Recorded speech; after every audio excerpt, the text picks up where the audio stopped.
Step by step इस सबको देख सकें और हम एक दूसरे से बात कर सकें। तो जब तक ये स्क्रीन शेयर होती है तब तक हम बात करते हैं कि हम सभी की समझ होती है विकसित, और उस समझ के माध्यम से हम इन सब चीजों को देखने का प्रयास करते हैं कि हमें कहाँ से बच्चों को सिखाने की शुरुआत करनी है। ये वो कौन सा ऐसा लेवल है कि हम उस लेवल को डिसाइड कर लें कि हमारे अपने बच्चों की रिक्वायरमेंट क्या है, और उस रिक्वायरमेंट के आधार पर हम कौन सी रणनीति बनाएं कि हमारी क्लास जो अलग अलग बच्चों से रिलेटेड है, अलग अलग कैटेगरी के स्टूडेंट वहां पर हैं, कोई स्लो लर्नर है, कोई फास्ट लर्नर है, कोई हाइपर एक्टिव स्टूडेंट है, तो ऐसे स्टूडेंट को हम किस प्रकार से डील करें। तो यहाँ एक स्लाइड आपको दिख रही है, अगर दिख रही है तो प्लीज अपना अप्रूवल दे दें। दिख रहा है मैम, ठीक है, आप कंटिन्यू करें। ठीक है। तो देखिए यहाँ आप क्या देख रहे हैं, यहाँ पर एक मनुष्य का चेहरा दिखाया गया है, ठीक। फिर उसके ऊपर एक बड़ी सी आंख दिखाई दी गई है। फिर उस आंख के नीचे अगर आप और ध्यान दें तो एक और मुखाकृति यानी फेस बना हुआ है, और उस फेस के साथ में एक लीफ को जोड़ा गया है ना। तो अब ये सब चीजें मैं पहले आप लोगों से पूछना चाहूंगी कि मैंने आपको ये कंपोनेंट तो बता दिए, लेकिन आप इस पिक्चर को देख के आपको क्या लग रहा है कि किस तरह का इसमें थीम प्रेजेंट किया गया है। तो थोड़ा सा अपने व्यूज अगर आप दें तो हमारे लिए बेटर होगा। मैम ऊपर इसमें वैरायटी ऑफ कलर्स ऐसे रेनबो स्टाइल में दिखाया गया जो मैं देख पा रही हूँ, और ऐसा लग रहा है इंसान के दिमाग में कितना चल रहा है, कितनी चीजें चल रही हैं, वो बहुत सारी चीजें एक साथ चल रही हैं, ऐसा दिख रहा है, ये समझ में आ रहा है। जी और कोई? हमारी ज्ञानेंद्रियां मतलब हम कह सकते हैं इसमें दिखाई दे रही है। ओके, कान। जी और किसी का कुछ इनसे अलग कुछ व्यू हो तो प्लीज वो शेयर करें। ये समझ में आ रहा है कि हम देखकर, सुनकर, समझकर कुछ कर सकते। ओके, अच्छा ठीक है। अभी हम यहाँ पर इस चीज को थोड़ा सा एक्सप्लेन कर, हाँ जी, किसी और को कुछ कहना है? जी मैम ये जो आइज है ये दर्शा रही है कि ये हमारी समझ का दर्शा रही है, जो हम समझ पा रहे हैं, और ये जो ये एक मुखौटे दिखाए हैं ये स्तर है, बच्चों का स्तर है कि कौन बच्चा किस लेवल का है, कौन किस लेवल का हो सकता है। ठीक है, थैंक यू मैम। हेलो जी, हाँ जी बताइए। मुझे लग रहा है कि हमें ये दिखाना चाहिए कि हर एक का देखने का नजरिया अलग होता है। जी, हम लोग एक चीज देखते हैं पर कोई इसको किसी पॉइंट ऑफ व्यू से देखता है, हर एक का पॉइंट ऑफ व्यू अलग है किसी भी चीज को। ठीक, यानी बहुत सारे व्यूज हमारे पास निकल कर आ गए। किसी ने कहा कि इसमें ज्ञानेंद्रियों का विकास दिखाया गया है, किसी ने कहा कि हम बच्चों को एक दृष्टि से देखते हैं, किसी ने कहा कि मनुष्य के मस्तिष्क में कितने सारे विचार और अवधारणाएं होती हैं।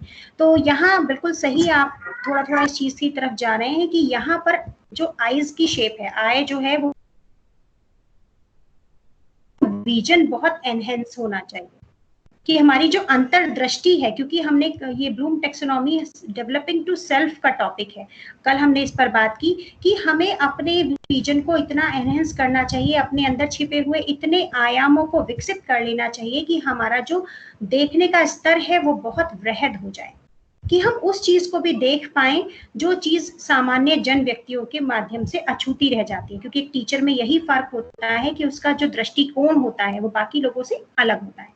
तो यहाँ यह है कि उसके अंदर ऑब्जर्वेशन पावर इतनी होनी चाहिए कि वो हर बिंदु पर बहुत माइन्यूटली एनालिसिस करके और अपने किसी निष्कर्ष पर पहुंचे। और जो यहाँ लीफ दिखाई गई है, क्योंकि लीफ ग्रो करती है, ठीक है, तो यहाँ उसको ज्ञान से जोड़ा गया है कि हम ऑब्जर्वेशन के माध्यम से जो ज्ञान की परिकल्पना है उस ज्ञान को बहुत विस्तारित करें, उस ज्ञान के जितने आयाम हो सकते हैं उनको हम ग्रहण करें। और जो यहाँ फिगर दिखाई गई हैं दो, यहाँ एक फिगर भी ली जा सकती थी। फिगर दिखाने का मतलब है कि प्रत्येक व्यक्ति का अपना अलग दृष्टिकोण होता है, अपना अलग कौशल होता है। तो किसी एक व्यक्ति के द्वारा दिए गए वक्तव्य को सभी के लिए लागू नहीं माना जा सकता। तो दैट इज अब मैं आ रही हूँ अपनी अगली स्लाइड पर। वहीं पर हम धीरे धीरे बात करेंगे जिससे आपका जो विजन है, आपकी जो अंडरस्टैंडिंग है ब्लूम टेक्सोनॉमी को लेकर वो बहुत क्लियर हो जाए, और उसके बाद के जो सारी एक्टिविटीज हैं वो आप इजीली कर पाए। तो ब्लूम टेक्सोनॉमी है क्या? जैसे कल नरेंद्र सर ने बताया भी था कि टेक्सोनॉमी वर्ड जो है ग्रीक वर्ड है और इसका मतलब होता है keep on learning and just to set the model of learning. कि ये क्या है? कि ये सेट है किस चीज का? हायरार्चिकल मॉडल्स का।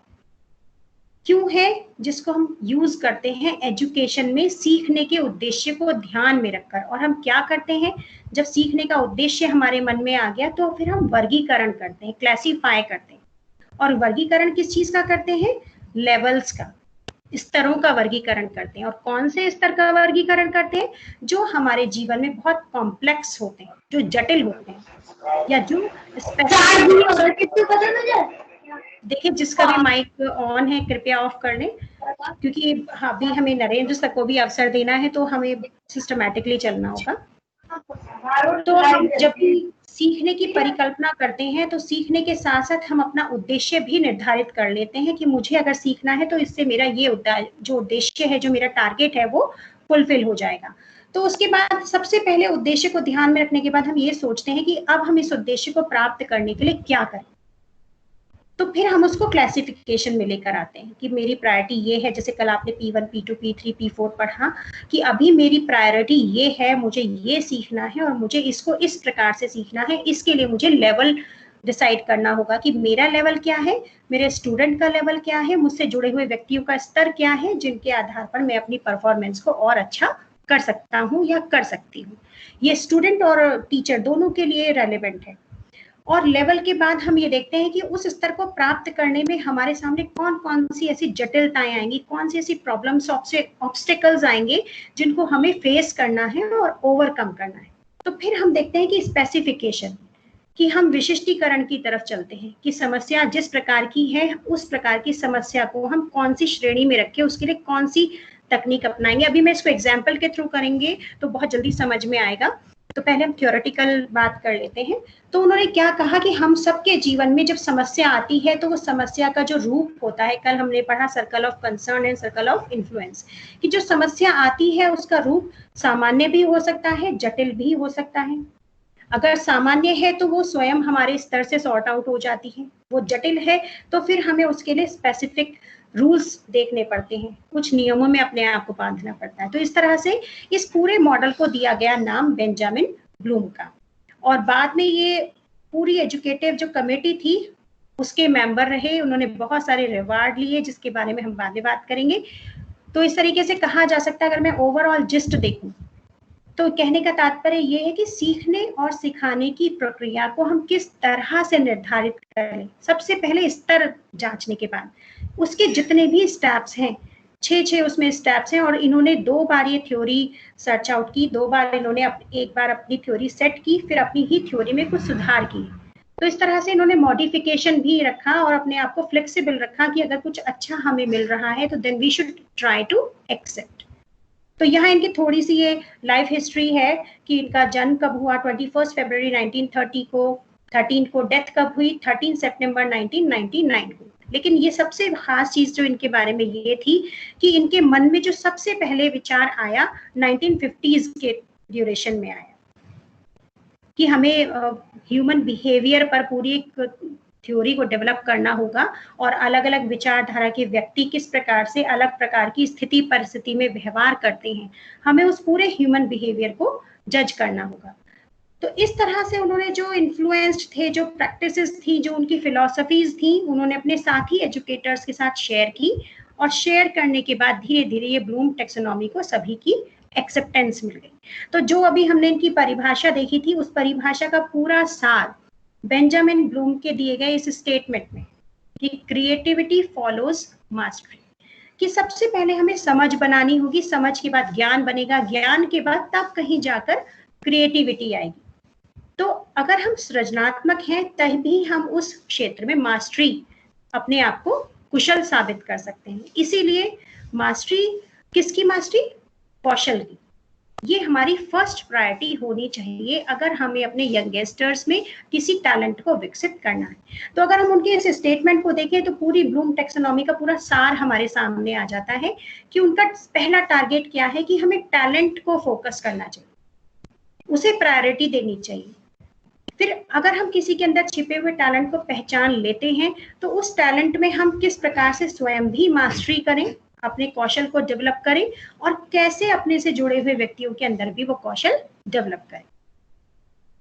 उनके अंदर सबसे खास बात एक ये थी कि उन्होंने कभी अपने आप को कैटेगराइज्ड नहीं किया, अपने आप को लिमिटेड नहीं किया कि मैं सिर्फ स्टूडेंट के फील्ड के लिए ये बना रहा हूँ थ्योरी या मैं टीचर्स के लिए बना रहा हूँ।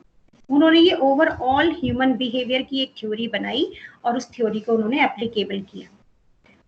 तो यहाँ ये कह सकते हैं कि creativity, talent, understanding, knowledge, aspect, ये सब चीजें उनके स्टैंड थे। तो यहाँ पर उनके ये 6 पॉइंट्स हैं जिन पर उन्होंने वर्क किया और आप देख रहे हैं इसमें कि सबसे पहले क्या था, रिमेम्बर, कि आपको कोई चीज रिकॉल होनी चाहिए कि आपने आज बच्चों से बात की, पूरा दिन क्लास में कुछ आपने मान लीजिए तो भगत सिंह के टॉपिक में आपको ये आभास होना चाहिए कि क्या मुझे भगत सिंह की लाइफ हिस्ट्री पे जाना है, क्या मुझे उनके वर्क को शो करना है या उनके जीवन से प्रेरणा लेकर मुझे बच्चों के अंदर कोई संस्कार डालना है। तो पहले ये रिमेम्बरेंस होनी चाहिए। फिर उस रिमेम्बरेंस के बाद उन्होंने अंडरस्टैंडिंग पर बात की कि एग्जाम्पल कि हमने मान लीजिए संज्ञा की परिभाषा बच्चों को पढ़ा दी। संज्ञा की परिभाषा पढ़ाने के बाद हमने बच्चों से अपनी तरफ से ये मान लिया कि मेरी क्लास में संज्ञा की परिभाषा बच्चों को समझ आ गई। तो अब हम उन्हें उनकी अंडरस्टैंडिंग कब हम चेकआउट कर पाएंगे कि जब वो अपने व्यवहारिक जीवन में उसको प्रयोग कर लेंगे। और टीचर से बेटर कोई जज नहीं होता कि टीचर अपने बच्चों के एक एक एक्टिविटी के थ्रू ये बिल्कुल जान लेता है कि उसके बच्चे अब लर्निंग के कौन से लेवल पर जा रहे हैं। तो अगर बच्चा अपने दैनिक व्यवहार में संज्ञा को छांट पा रहा है, उनसे कोई वाक्य बना पा रहा है या सर्वनाम से रिप्लेस कर पा रहा है, तो इसका मतलब उसकी समझ बन गई। अब बात आती है, फिर उन्होंने कहा बेंजामिन ब्लूम ने कि पहले हमें याद रखने की शक्ति बच्चों में डेवलप करनी पड़ेगी या टीचर में डेवलप करनी पड़ेगी, वो प्रैक्टिस के थ्रू आएगी। फिर हमें उनकी समझ को विकसित करना पड़ेगा, उसे चेक करना पड़ेगा कि एग्जैक्टली हम चाह क्या रहे हैं बच्चे को सिखाना, क्या बच्चा उस चीज को ग्रास्प कर पा रहा है। तब कहीं जाकर उन्होंने कहा कि हमें एप्लीकेशन पर आना चाहिए। हमारे यहाँ उल्टा होता है, हम लोग पहले एप्लीकेशन पर चले जाते हैं कि हमने बच्चे को चैप्टर पढ़ाया, उसको वर्क करा दिया और उसके बाद हमने उनकी कॉपी चेक कर दी, उसके बाद हम उनकी समझ को चेक करते हैं बाय द टेस्ट, चाहे ऑरल हो चाहे रिटन। तो यहाँ ये सीरियल उन्होंने कहा कि हमें अप्लाई की पोजीशन पे बाद में जाना चाहिए। हम बच्चों से बार बार प्रैक्टिस कराएं, एक्टिविटी के थ्रू कराएं, उनसे क्वेश्चनियर कराएं। ये एक टीचर के अपने तरीके होते हैं कि वो क्लास के लेवल के अनुसार किस चीज को कैसे अप्लाई कर रहे हैं। ठीक है, अगर कहीं पर इतने में किसी को डाउट है तो पूछ लीजिए, नहीं तो हम आगे बढ़ते हैं।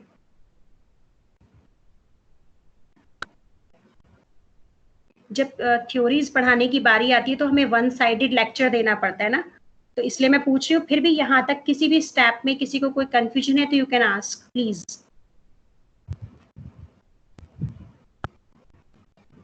नहीं अनिला, आगे चल। ठीक है, फिर हम इससे ये पूरा लेडर हमारा कंप्लीट हो जाए, फिर इसके बाद हाँ बोलिए। 1 मैम, मैम जैसे अभी आपने बताया कि इस टेक्सोनॉमी में ये कि सबसे पहले हमें समझ बनानी होगी, फिर ज्ञान एंड देन फिर कौशल की मास्टरी। लेकिन ये पहले जो हमें बताया गया था उसमें ये था कि पहले नॉलेज देन अंडरस्टैंडिंग, तो मतलब इट्स बिकमिंग वाइस वर्सा कि पहले मैम उस पे भी आएंगे हम जी। हाँ देखिए, अभी मैंने आपसे कहा कि ब्लूम ने अपनी ही बनाई थ्योरी को रिवाइज्ड किया है ना, तो उनकी 2 थ्योरीज हैं, हम उन पर भी बात करेंगे। ठीक, ओके मैम। तो इस थ्योरी में जो उन्होंने सबसे पहले विकसित की थी उसके ये स्टेप्स हैं। तो उन्होंने अप्लाई करने के लिए कहा कि जब बच्चे की वो रिकॉल होनी शुरू हो जाए वो चीजें और बच्चे की समझ विकसित हो जाए, तब कहीं जाकर हम उसे दैनिक जीवन में उसको अनुप्रयोग करने के बारे में प्रेरित करें। और जब हमें लगे कि बच्चा छोटी छोटी एक्टिविटीज के माध्यम से समझ पा रहा है कि संज्ञा किसे कहते हैं, या वो ये समझ पा रहा है कि सजीव और निर्जीव में क्या अंतर होता है, क्योंकि वो ऑब्जर्वेशन कर रहा है। है ना, वो रिकॉल कर रहा है, उसकी समझ बन चुकी है कि सजीव क्या है, निर्जीव क्या है। या मैथ्स की अगर हम बात करें तो उसे पता है कि उसकी मदर अगर उसको चपाती दे रही है तो वो एक है, या उसको फल दिया जा रहा है तो वो एक है, उसके भाई को दिया जा रहा है तो अगर वो भाई से ले लेगा तो 2 हैं। तो इस तरह से समझ को जब हम देख लेंगे तो हम उस छोटे छोटे एग्जाम्पल से अगर बच्चों को अप्लाई करने की कोशिश करेंगे, तब कहीं हम जाकर एनालिसिस कर पाएंगे कि एनालिसिस की जो प्रोसेस है वो एप्लीकेशन के बाद आएगी, कि तब हमारे पास पूरा डाटा होगा, चाहे वो हम अपने मानसिक स्तर पर उस ऑब्जर्वेशन के थ्रू उस डाटा को सोच लें, समझ लें, या हम रिटन में टेबल बना लें। तो उस एनालिसिस के बाद हम ये डिसाइड कर पाएंगे कि बच्चा उन चीजों को, उन तथ्यों को, उन फैक्टर्स को, उन कंपोनेंट्स को समझ पा रहा है या नहीं, जिसके आधार पर हमने अपने लर्निंग आउटकम को डिसाइड किया था कि हम बच्चों में ये लर्निंग आउटकम डालेंगे, इतना रिजल्ट उनका आना चाहिए। तो एनालिसिस की आप पूरा, जब जिसने भी असेसमेंट की ये वेबिनार की होगी, उस ये सब चीजें पढ़ ली होंगी, ठीक है। तो बेंजामिन का कहना था कि जब हम, एक टीचर ने सारे ही चरण देख लिए बच्चों के, तो उसके बाद उसको इवेल्युएशन की प्रोसेस पे आना चाहिए। अब असेसमेंट और इवेल्युएशन ये भी काफी डिफरेंट चीजें हैं, और बहुत से हम सब में अधिकतर जानते हैं कि what is the difference of assessment and evaluation. तो इवेल्युएशन में क्या है कि हम बच्चे के सर्वांगीण विकास की अवधारणा को ध्यान में रखकर सिर्फ पाठ्यक्रम से रिलेटेड चीजों का मूल्यांकन नहीं करते, बल्कि हम उसकी पर्सनालिटी से जुड़े हुए, उसके शारीरिक विकास से जुड़े हुए, मानसिक स्तर से जुड़े हुए, उसके बौद्धिक कौशल से जुड़े हुए, भावनात्मक उसका कितना विकास हुआ है, इन सारे ही आयामों को साथ लेकर जब हम मूल्यांकन करते हैं तो वो इवेल्युएशन कहलाता है, ठीक है। तो यहाँ उन्होंने कहा कि जब हम सारे ही चीजों पर विचार बिंदु स्पष्ट कर लेंगे बच्चों के प्रति, या जो भी हमारे साथी हैं उनका हमारे पास पूरा ह्यूमन बिहेवियर की पूरी प्रोसेस आ जाएगी, तब हम कहीं जाकर उनको क्रिएटिविटी की उनसे आशा रख सकते हैं। कि हम शुरुआत में अगर सोचें कि बच्चा सृजनात्मक हो जाए, कि वो अपने मौलिक विचारों को बहुत ही ब्यूटीफुली प्रेजेंट कर सके, तो ये संभव नहीं है।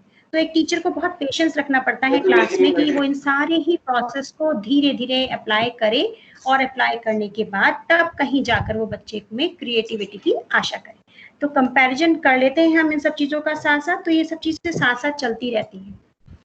तो यहाँ बेंजामिन ने कहा कि कई टीचर ऐसे होते हैं जिनका बहुत इंटरेस्ट होता है कि वो राइटिंग करें, है ना, पोएम लिखें, कविताएं लिखें, अपने आप को, और कहीं कोई बहुत कुशल वक्ता होते हैं, उन्हें लगता है कि हम बहुत अच्छा बोल सकते हैं। हाँ मैम, प्लीज जिसका भी माइक ऑन है प्लीज ऑफ कर लीजिए। तो उन्होंने कहा, बेंजामिन ब्लूम ने, कि हमें सिर्फ किसी एक कौशल पर वर्क नहीं करना चाहिए, हमें ये ध्यान देना चाहिए कि बच्चे क्या, हमें ज्ञान ही विकसित नहीं करना, बल्कि हमें उसके अंदर कौशल भी डेवलप करना है, हमें उसके अंदर स्किल डेवलप करनी है, और स्किल डेवलप करेंगे तभी बच्चे में एटीट्यूड आएगा। अब एटीट्यूड यहाँ पर नेगेटिव वर्ड नहीं है, दृष्टिकोण, क्योंकि हम बात कर रहे हैं लीडरशिप की, और उसमें भी हम एजुकेशनल लीडर की बात कर रहे हैं।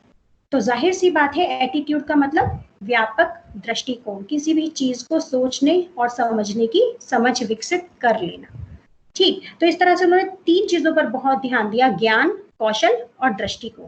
तो उस पे अगर हम ज्ञानात्मक कौशल की बात करें तो वो कॉग्निटिव डोमेन है, और इस डोमेन को आप जानते ही हैं बिल्कुल, कि संज्ञानात्मक पक्ष, संज्ञानात्मक अर्थात ज्ञान के साथ, कि वो पक्ष जिसमें हम ज्ञान पर फोकस करते हैं, नॉलेज बेस्ड जो हमारा एरिया होता है, that is called cognitive domain.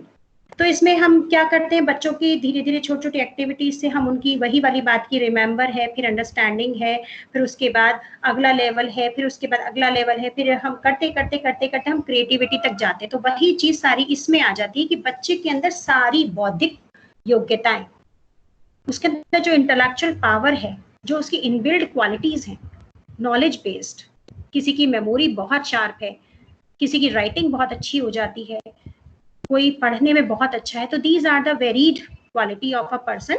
तो कॉग्निटिव डोमेन का मतलब है कि उसमें सारी ही वो क्वालिटीज आ जाएं जिन जिन पर हमें किसी एक मेजरिंग स्केल पर किसी पर्सनालिटी को देखना चाहते हैं। तो उन्होंने कॉग्निटिव डोमेन में 3 चीजें शामिल की, कि पहली बात इंटेलिजेंस, जैसे हम लोग IQ टेस्ट देखते हैं बौद्धिक क्षमता को आकलित करने के लिए। दूसरा था कि कॉग्निटिव डेवलपमेंट, कि संज्ञानात्मक विकास धीरे धीरे हमारा हो रहा है या वो रुक गया है या वो बहुत तीव्र गति से हो रहा है, तो हमें और उसके लिए क्या क्या तकनीक अपनानी है। तो इस तरह से उन्होंने शारीरिक चीजों को लेकर सामाजिक परिप्रेक्ष्य में हमारे एक अहम मतलब यहाँ वो घमंड वाला अहम नहीं, यानी अहम ब्रह्मास्मि कहते हैं ना कि मैं ब्रह्म हूँ, तो कि मैं क्या हूँ, यानी सेल्फ एक्सप्लोरेंस की फीलिंग जब आ जाती है। साथ ही साथ उन्होंने कहा कि लैंग्वेज पर भी हमें बहुत फोकस करना चाहिए, क्योंकि एक जो एजुकेशनल लीडर है अगर उसकी लैंग्वेज बहुत सकारात्मक होगी, ज्ञानात्मक होगी, तो अपनी लैंग्वेज का जो स्तर वो धीरे धीरे बच्चों के स्तर के अनुसार बढ़ाता जाएगा, तो धीरे धीरे बच्चों का विजन भी बहुत विकसित हो जाएगा कि बच्चे अपने टीचर का अनुसरण करेंगे। तो इस तरह से हमने देखा कि इंटेलिजेंस में हम IQ टेस्ट में बहुत सारी चीजें हैं, यहाँ सिर्फ मैंने 3 लिख दी हैं कि थिंकिंग स्किल है, प्रॉब्लम सॉल्विंग है, मेमोरी है। तो ये क्योंकि कम टाइम में करना था तो मैंने मेन पॉइंट्स उसमें लिए हैं। अब आ जाता है अफेक्ट। तो कॉग्निटिव डोमेन में किसी को कोई दिक्कत?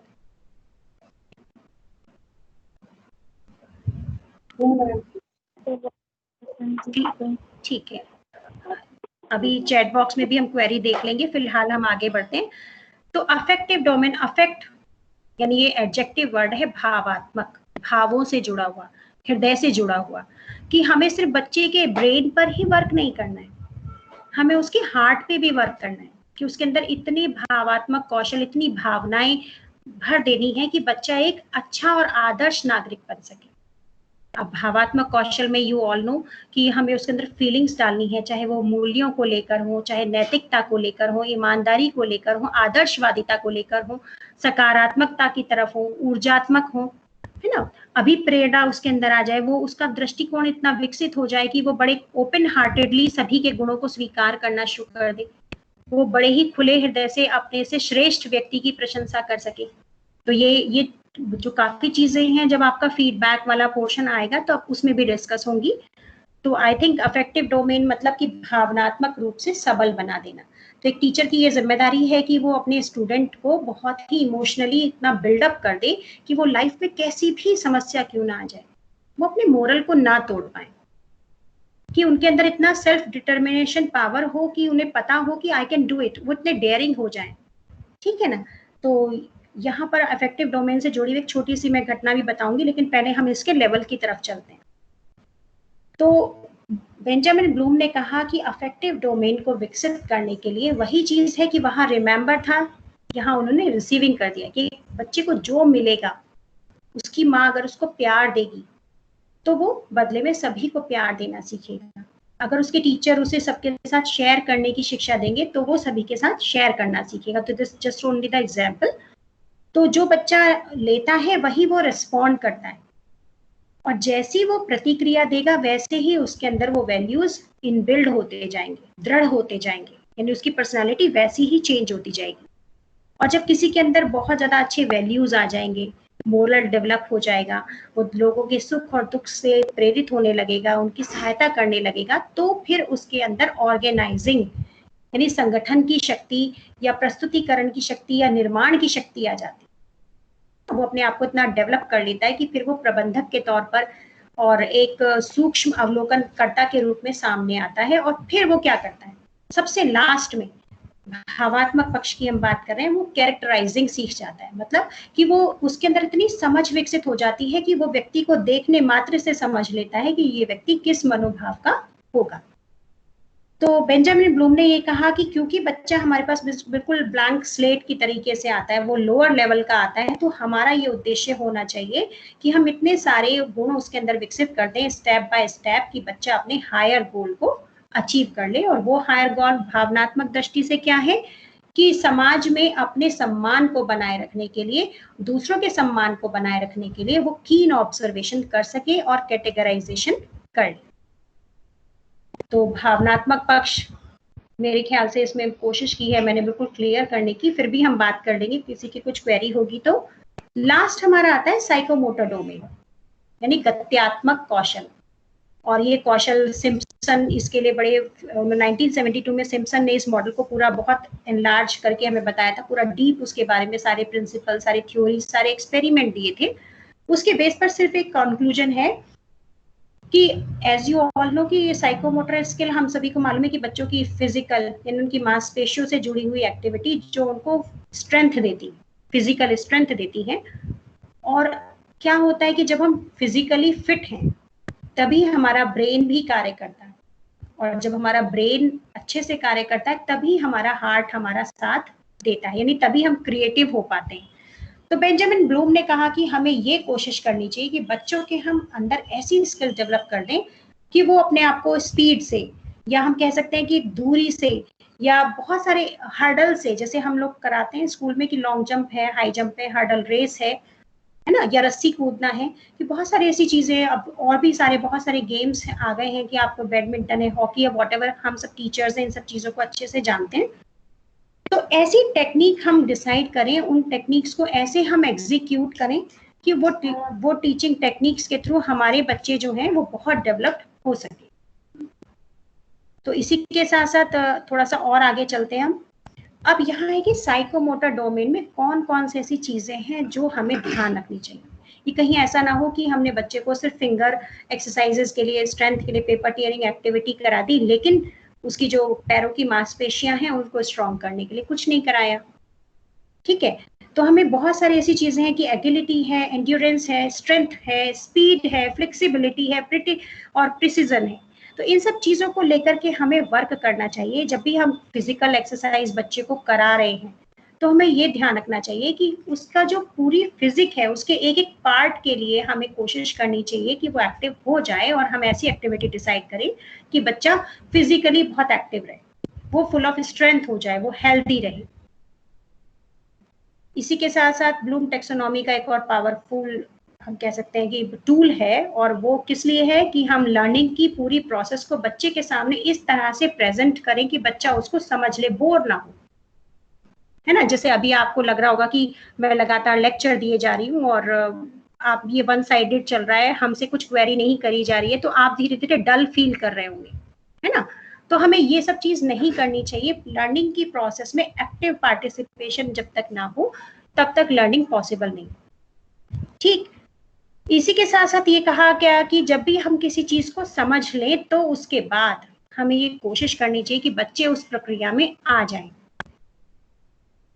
जब बच्चे उस प्रक्रिया में आ जाएंगे, छोटे छोटे एग्जाम्पल के थ्रू हम ले सकते हैं कि मान लीजिए जैसे अभी लॉकडाउन चल रहा है, तो आप में से बहुत सारे टीचर्स बच्चों को पेंटिंग के लिए भी बहुत प्रेरित कर रहे हैं, कुछ कह रहे हैं कि आप पोएम की रिकॉर्डिंग करके भेजो, है ना। तो ये सब क्या है, ये सब इन्हीं चीजों पर आधारित है कि आप बच्चों में समझ बनाएं, उनका इंटरेस्ट क्रिएट करते रहें, जिससे कि वो लर्निंग प्रोसेस से बाहर ना हो।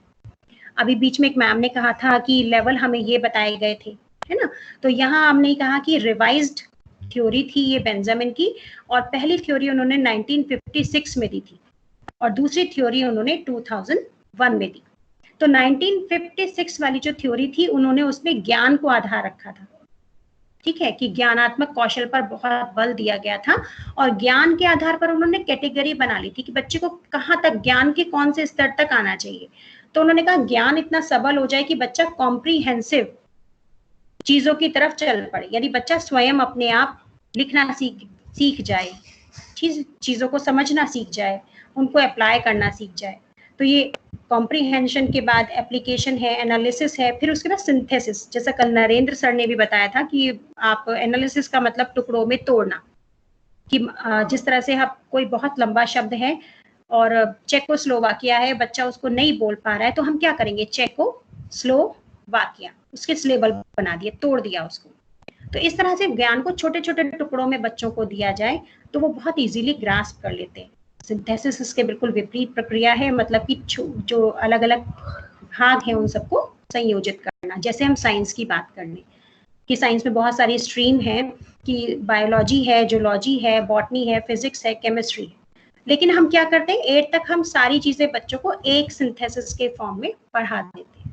ठीक, तो इसके बाद उन्होंने कहा जब ये सारे चरण पूरे हो जाएंगे तब एक टीचर को इवेल्युएट करना चाहिए कि उसका जो गतिविधि थी, जो उसकी शिक्षण का कौशल था, जो स्ट्रेटेजी थी, क्या वो बच्चों ने ग्रास्प कर ली, क्या वो सक्सेसफुल हुई। तो यह टीचर स्वयं भी मूल्यांकन करेगा और बच्चों का भी करेगा। ठीक, इसी थ्योरी को उन्होंने रिवाइज किया और उन्होंने कहा नहीं, हम बच्चों से ज्ञान की अपेक्षा एकदम नहीं कर सकते, क्योंकि वो बाल मन है और उनके बहुत सारे डाउट्स हैं। सीखने की जो सर्वोत्तम एज है वो 5 इयर्स तक मानी जाती है कि उस एज में हम ज्ञान बच्चे को बहुत ज़्यादा दे सकते हैं, वो ग्रास्प कर लेता है बहुत जल्दी। उसके बाद डेवलपमेंट की प्रोसेस चलती है। तो उन्होंने कहा कि नहीं, पहले हमें बच्चों को रिमेंबर करानी होगी, रिकॉल कराना होगा कि वो क्या है, उनके अंदर क्या क्या चीज़ें हो सकती हैं। जब बच्चे से प्रश्न करे जाते हैं ना कि उसके सेल्फ से जुड़े हुए, कि तुम्हें क्या अच्छा लगता है खाना, तुम्हारे घर में कौन कौन है, तुम्हें सबसे अच्छी घटना कौन सी याद है, बताओ ऐसी कौन सी घटनाएं जो तुम अभी नहीं भूले हो। तो बच्चे को एक अपनत्व फील होता है टीचर से, और फिर वो टीचर की बात को अंडरस्टैंड, समझने के लिए अपने आप को तैयार कर लेता है।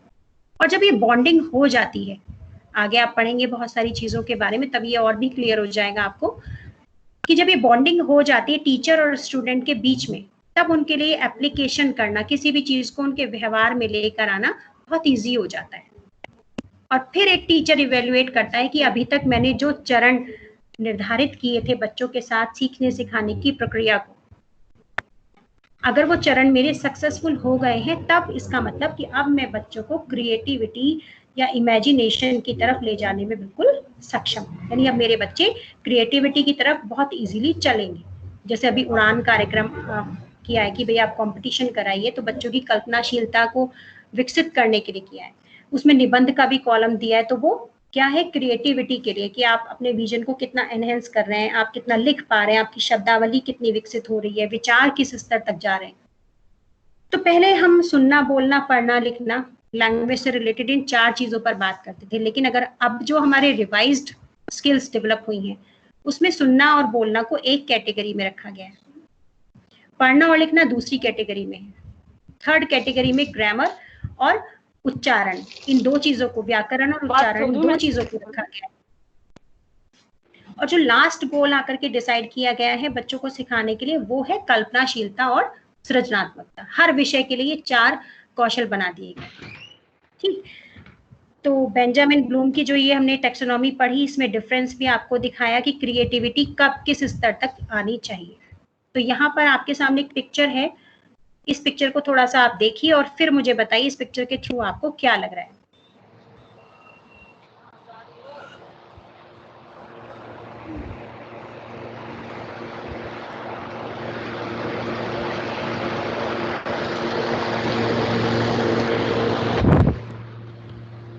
किसी का माइक ऑन हो गया और बहुत शोर आ रहा है, तो प्लीज माइक ऑफ कर लें और बाकी लोग अपना रेस्पॉन्स दें कि इस पिक्चर के थ्रू आपको क्या लग रहा है, आप क्या देख पा रहे हैं, क्या समझ आपकी विकसित हो रही है।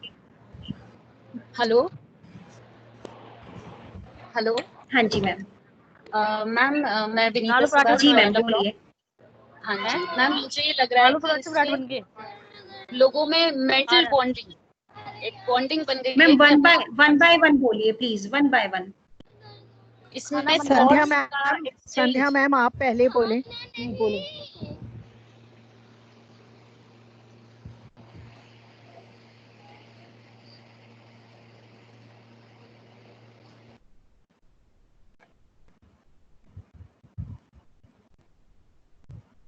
जी वन बाय वन आप लोग डिसाइड करेंगे। Narendra sir is waiting for his turn. Sandhya ma'am आप बात कर रहे थे ना, संध्या मैम बताएं। उनका लगता है जी। Hello good morning ma'am. Hello जी मैम बताएं, आवाज आ रही है।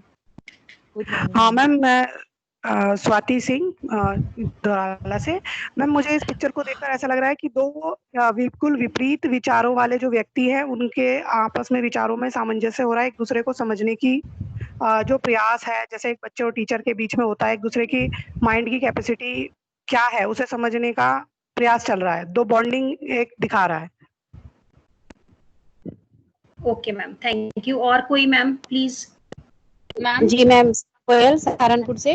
मैम मुझे लग रहा है कि इसमें एक ही बच्चे के, एक ही पर्सन के जो है 2 एस्पेक्ट दिखाए जा रहे हैं, एक तो पॉजिटिव और एक नेगेटिव, कि हमारे अंदर जो है दोनों तरह की फीलिंग्स होती हैं, पॉजिटिव भी और नेगेटिव भी। हमें उनको जो है एक साथ लेकर चलना है कि वो जो हमारी नेगेटिव फीलिंग्स है वो हमारे पर हावी ना हो जाए।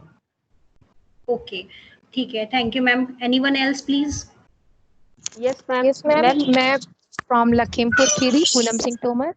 और मैं जी पहले तो बहुत अच्छा आपका था, मैंने फर्स्ट टाइम सुना है, शुरू का सब्स्टिट्यूट गया था, इतना इफेक्टिव लेक्चर की मैंने सुना ही नहीं था कभी। थैंक ये यू जो मैम। मुझे लग रहा है कि जैसे हम जब डेवलप करने की हमारे अंदर क्षमता है, यदि हम सकारात्मक सोचे या हम अपने को ही पुष्पित पल्लवित भी कर सकते हैं, इसलिए दूसरा वाला जो है बहुत ब्लूम्ड दिखाई दे रहा है और पहले वाला जो राइट साइड है वो बहुत जर्जर स्थिति में यानी कि सूखा हुआ दिख रहा है, जिसमें कि कोई आशाएं नहीं है। मुझे यही लगा, बाकी मैंने आपका कोई भी लेक्चर इसके पहले अटेंड नहीं किया, बस लास्ट में जुड़ी हूँ, सो आई एम सॉरी टू से। Thank you ma'am, thank you. Next one.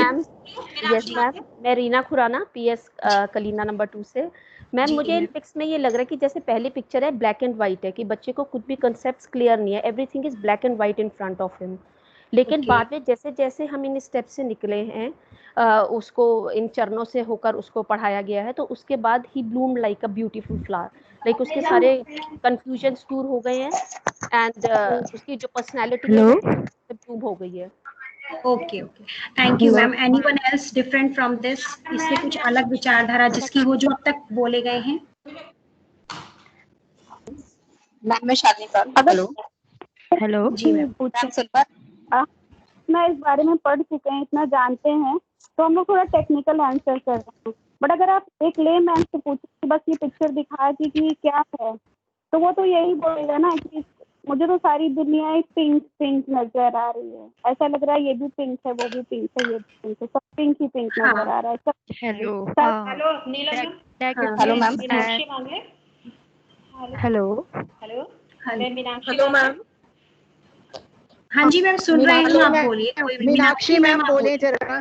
हाँ, मेरे को पॉजिटिव और निगेटिव, मतलब एक तरफ पॉजिटिविटी और दूसरा थोड़ा निगेटिविटी, लेकिन दोनों कंबाइंड, मतलब। ओके ओके, ठीक ठीक। Hello ma'am. हेलो मैम आप कंटिन्यू करें, मैम आप कंटिन्यू करें। मैम बोलिए। ओके हाँ, देखिए बहुत सारे विजन हमारे सामने निकल कर आए हैं कि नेगेटिविटी है, पॉजिटिविटी है। एक तरफ ये है कि कोई व्यू है ही नहीं माइंड में, दूसरी तरफ ये कि दूसरा इतना क्रिएटिव हो गया कि वो ब्लूम कर रहा है लाइक अ फ्लावर, है ना।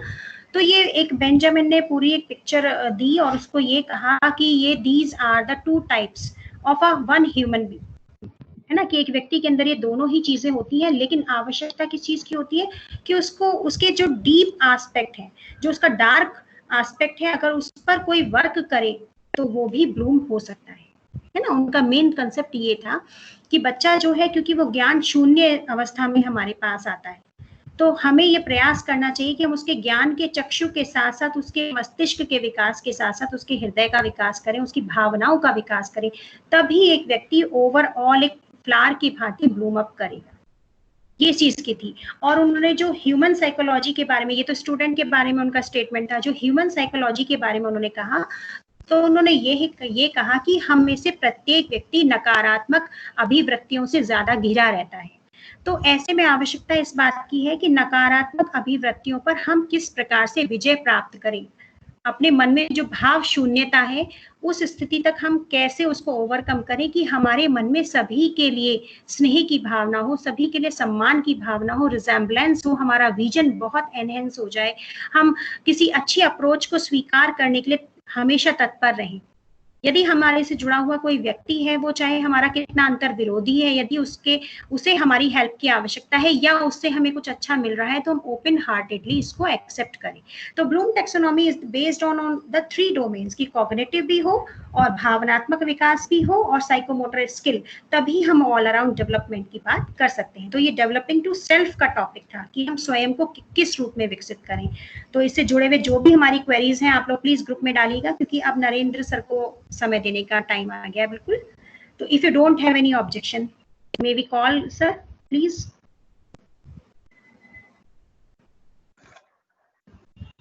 मैम मैं सर को बिल्कुल आमंत्रित हैं सर। सर कंटिन्यू करें। जी जी मैम। सर आपका स्वागत है। सर है ना, जॉइन है हमारे साथ। हेलो नमस्कार सर, आपका बहुत बहुत स्वागत है सर। आप अपने ज्वाइन कर लिया, हम वेलकम कर रहे हैं आपका। ठीक है अब आ रही है सर। मैंने हटा दिया जी। Welcome Narendra sir. और आप सुन रहे थे, पूरा सेशन आपने सुना। जो भी क्वेरीज हैं हमारे ग्रुप के लोग आपसे करेंगे ब्लूम टैक्सोनॉमी के बारे में। फिलहाल आप अपना टॉपिक कंटिन्यू करें सर। ठीक है सर।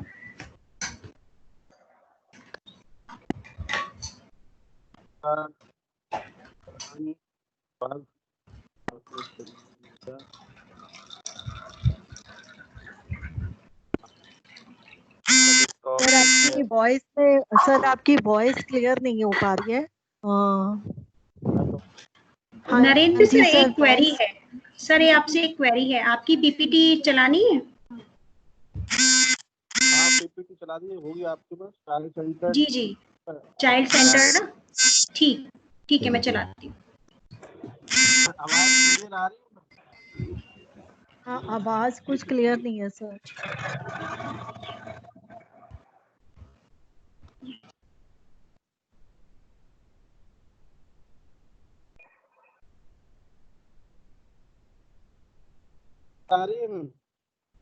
हाँ जी अब आई जी, अब आ रही है सर। नमस्कार आप सबको, साथियों को मेरा नमस्कार। कल मैं इंटरनेट की कुछ प्रॉब्लम की वजह से आपके साथ कंटिन्यू नहीं कर पाया।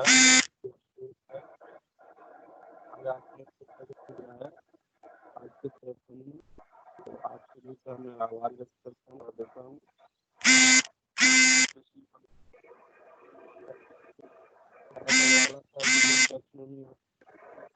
Not Audible ma'am.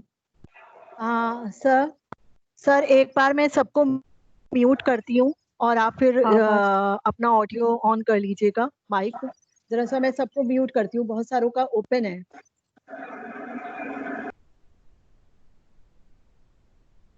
Yes sir, अब आप ऑन कर लें अपना।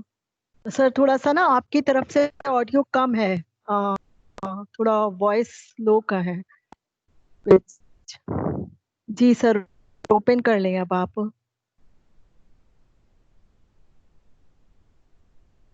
सर आप सुन पा रहे हैं नरेंद्र सर? सर आपका माइक म्यूट हो गया है, वो अभी मैंने किया सबका। जी ऑन कर लें। नीलम मैम आप अगर फोन पर सर को मैसेज कर दें।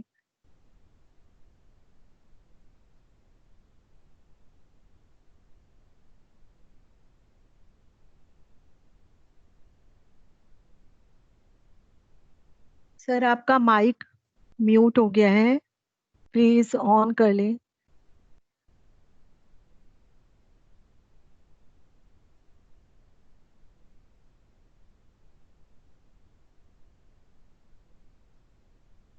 और मेरी सभी से रिक्वेस्ट है कि आप जो भी आप क्वेरी करेंगे तो प्लीज अपने नाम जो है चैट बॉक्स पे लिख दीजिएगा और 1 बाय 1 हम कॉल कर लेंगे, या अपना हैंड रेस कर लीजिएगा अगर जिनका चैट बॉक्स डिसेबल है इस समय।